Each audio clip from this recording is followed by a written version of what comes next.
Pay attention to this. You can devour entire libraries, watch every self-development video, repeat in the mirror that you love yourself. But if you don't grasp one essential truth, the love you long for will remain distant, unattainable, like a promise never fulfilled. Today, I'm not here to fill you with theories. Today, I'll give you a silent yet powerful key, a truth Carl Jung discovered that will transform how you see yourself and how you allow others to see you. If you already feel this message touching something deep within you, like this video and subscribe to the channel.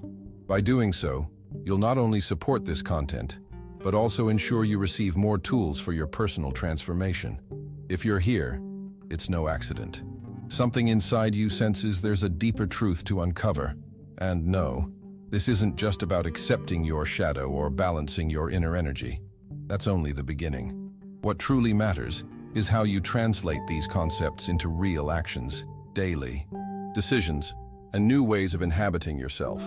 By the end of this video, you'll not only understand why it's been so hard to feel truly loved, but also hold a practical strategy to start healing that essential relationship, the one you have with yourself. And when that relationship transforms, everything around you begins to change. Who looks outward dreams, who looks inward awakens, Jung said. This video isn't theory, it's a direct invitation to inner action. So before continuing, subscribe if this content resonates. We're growing together, and every video is a tool to help you live more authentically. Give it a like and stay until the end, because what you're about to discover could mark a before and after. The relationships you have aren't random. Every intense attraction, every visceral rejection, every bond that destabilizes you is a precise reflection of something you haven't yet understood about yourself. Remember that person who made you feel as if everything trembled inside. You, whether from love or anger, they didn't arrive by chance. They were a mirror, a living symbol of something within you still waiting to be seen. Maybe you're drawn to people who trigger insecurity in you, or you're exasperated by those who display traits you've tried to hide. Why? Because these people activate hidden parts of your being that need to be brought into consciousness. Until you face them head on, you'll keep seeking love where it can't find you. The question then isn't, why does this person act this way? But rather, what part of me is being reflected in this experience? Carl Jung called this phenomenon projection, one of the unconscious mind's most potent mechanisms. Everything we haven't integrated within ourselves, we project onto others. Observe your relationships as if they were a map. Do you often feel drawn to the same type of people? Do you flee from certain behaviors as if they were threats? Both attraction and repulsion are doorways to your inner world. Both hold keys. If someone fascinates you, ask, what qualities do I admire in this person? And why don't I allow myself to live them? Perhaps you see in them a wild freedom you've repressed out of fear of chaos. Or maybe their confidence confronts your self-doubt. And when someone irritates you, don't dismiss it. Ask, what part of their being bothers me so much? And could I also have this within me, even if I've denied it? Jung said, everything that irritates us about others can lead us to a better understanding of ourselves. Though uncomfortable, this truth is profoundly transformative. This process demands radical honesty. It requires removing masks and confronting what you've hidden even from yourself. But it's in this act of courage that true healing begins.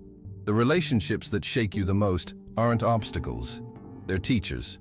The person who most activates your shadows likely came to show you exactly what you need to integrate. Nothing is coincidence. As Jung put it, the unlived life is a disease from which you can die. Every unresolved relationship is a form of life you haven't dared to live. Prepare yourself, because you're beginning a journey back to yourself. The love you seek externally begins when you dare to look at yourself unfiltered. It's easy to forget that just as others project their inner world onto us, we too become living reflections of what others haven't yet recognized in themselves. Understanding this transforms how we relate. It's not just about observing how we react to others, but realizing that our words, gestures, and attitudes also activate the emotional mirrors of those around us. From this new perspective, every interaction stops being an ego battle and becomes an opportunity for authentic connection. When you recognize that others' reactions may not be about you but what their soul projects onto your presence, you can choose to respond calmly and empathetically instead of defensively. Jung's words come alive when you view relationships symbolically. You're not here to point out faults, but to uncover truths. The goal isn't to stay stuck identifying repetitive patterns, but to transcend them. Saying, "This is just how I am," isn't enough. What matters is asking, what part of me is manifesting through this conflict? What unresolved wound am I hiding? By bringing awareness to these rejected or ignored parts, something shifts internally. You don't need to force transformation. You need to stay present, observe attentively, and allow integration to unfold. This is a journey of non-judgmental observation, an honest, almost scientific gaze into your emotional world. Over time, you'll notice a subtle yet powerful shift. Those who once triggered intense emotions lose their grip. You stop vibrating from the wound and start relating from wholeness. Then your bonds change. You no longer attract from lack, but from balance. Love born from this space is different. It isn't rooted in fear of loneliness or the need to fill voids. It's free, authentic, and deep.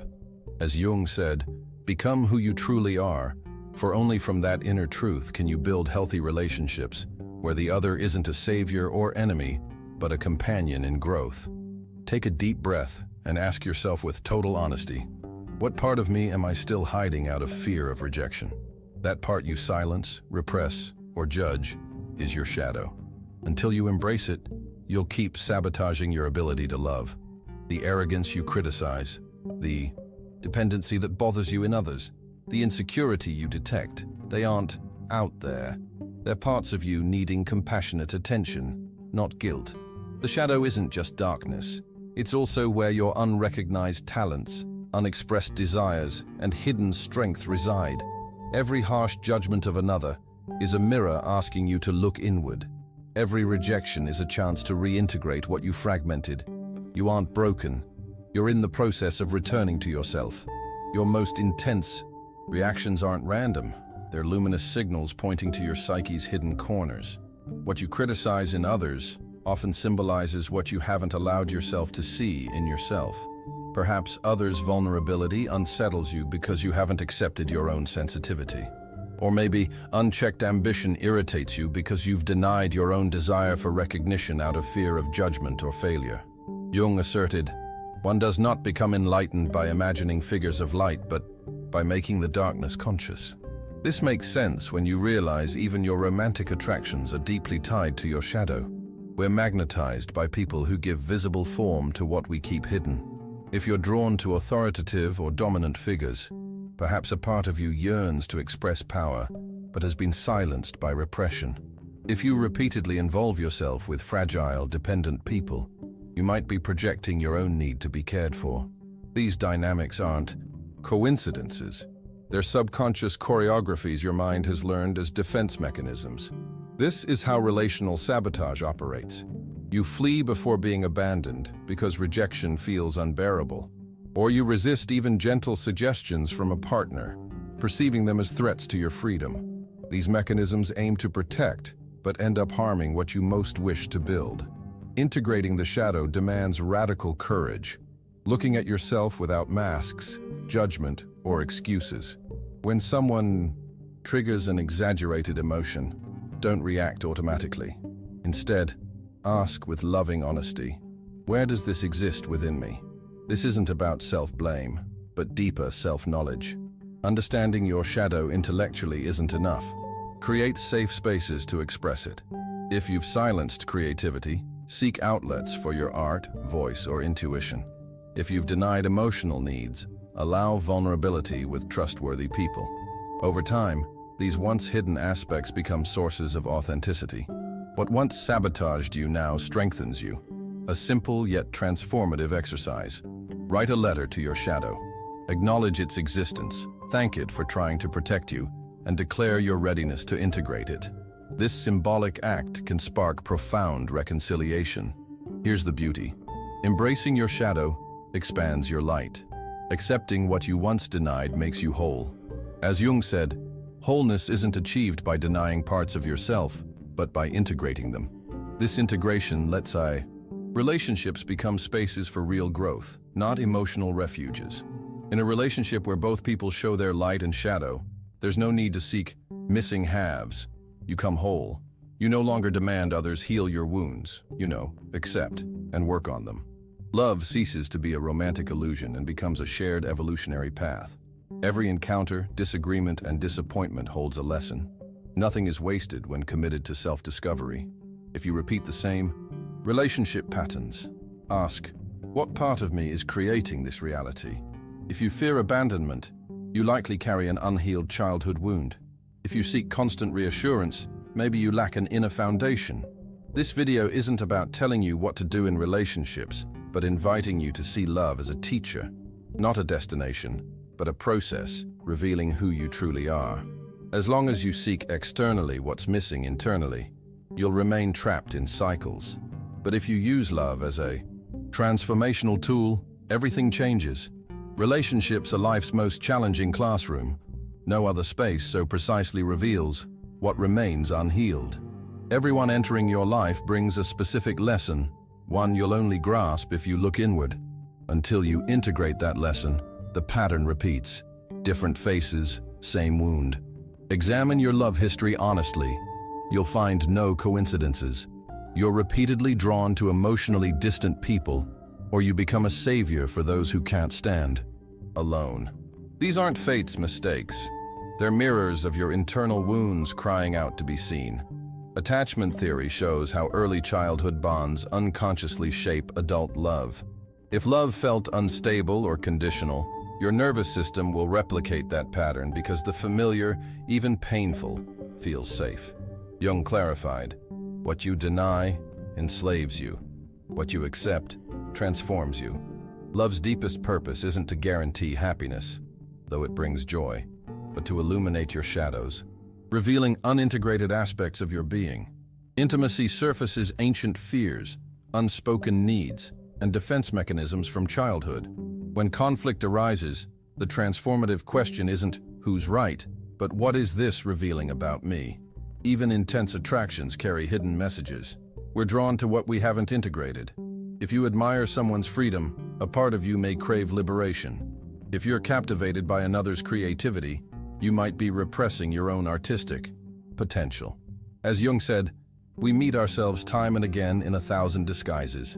When love ends, the pain can be overwhelming, but it's also a doorway. You can blame others or look inward and ask, what did this experience come to teach me? Your choice defines whether the story empowers or traps you.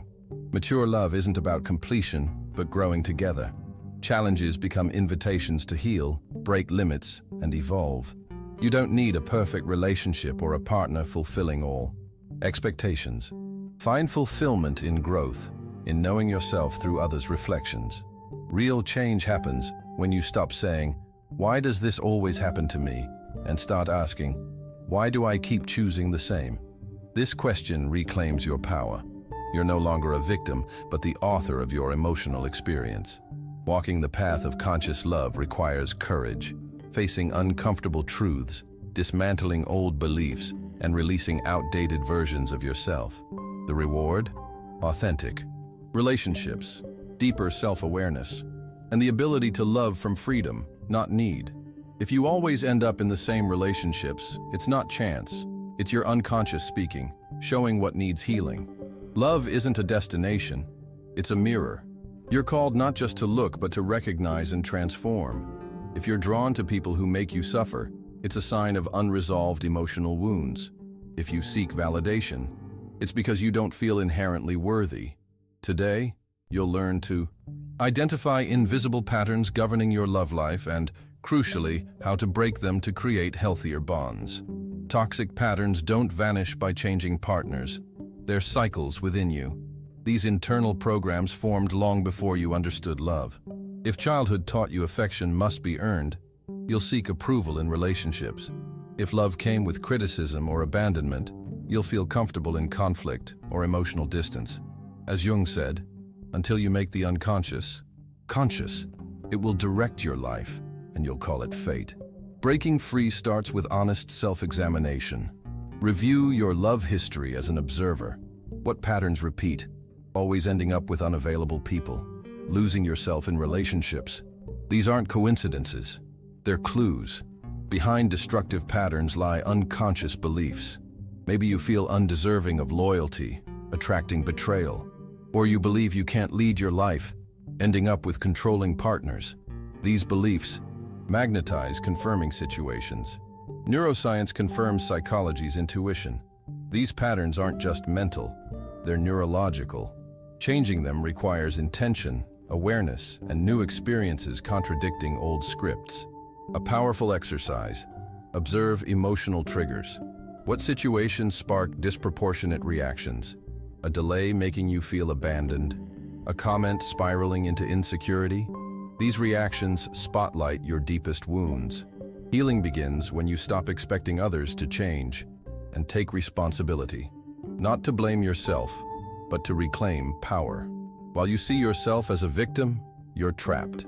Freedom arises from accountability. Breaking patterns also demands reconnecting with your body. Toxic relationships can be addictive, with somatic signs: chest tension, pre-impulse anxiety. Listening to your body is vital. Recognizing how attraction to toxicity feels physically is transformative. That spark you mistake for love is often old wounds activating. Excitement, masquerading as passion, familiarity, echoing the past. When you identify this pattern in real time, you regain choice. Setting boundaries becomes spiritual practice, not just strategy. Limits with yourself, impulses, and others. If you lose yourself in relationships, create rituals reinforcing self-connection. If drawn to narcissistic traits, define unacceptable behaviors.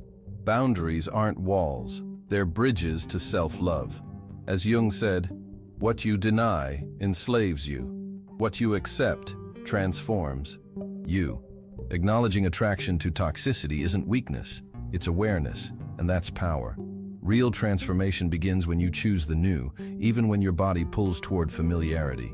If you associate love with chaos, stability will feel boring, but that discomfort is reprogramming. You're building new neural pathways, new ways of relating without drama. The calm that unsettles you today will become emotional home. Breaking patterns isn't a one-time event, it's daily practice. There will be setbacks, temptations to revert. But each time you choose differently, you reinforce the new path. Neuroplasticity is on your side. Every conscious act rewires your brain. The goal isn't a perfect relationship, but living from freedom, no longer ruled by old wounds. Authentic love isn't sought. It's created from the love already within you. This is the turning point. Until you deeply understand this, you'll seek externally what can only be found inside. Love isn't something you give or receive. It's what you are. When you become the source, relationships stop being battlegrounds and become expressions of your essence. For generations, we've been taught love is luck, an external force earned by being worthy, enough, or chosen. This romantic narrative makes you a spectator. True love isn't received. It awakens from within, an unending spring. Relying on others for love leaves you perpetually thirsty. Real change happens when you realize you're the source. You don't need approval, validation, or election to deserve love. Self-love isn't a reward. It's your birthright. Loving yourself doesn't mean celebrating only achievements or beauty. It means honoring yourself even in failure, speaking with the tenderness you'd offer a wounded friend, recognizing your intrinsic worth. The more you cultivate this inner relationship, the more your external bonds shift. You relate from abundance, not lack. Here's the paradox. When you stop needing love, you become radically capable of living it. Relationships cease transactions and become expansions.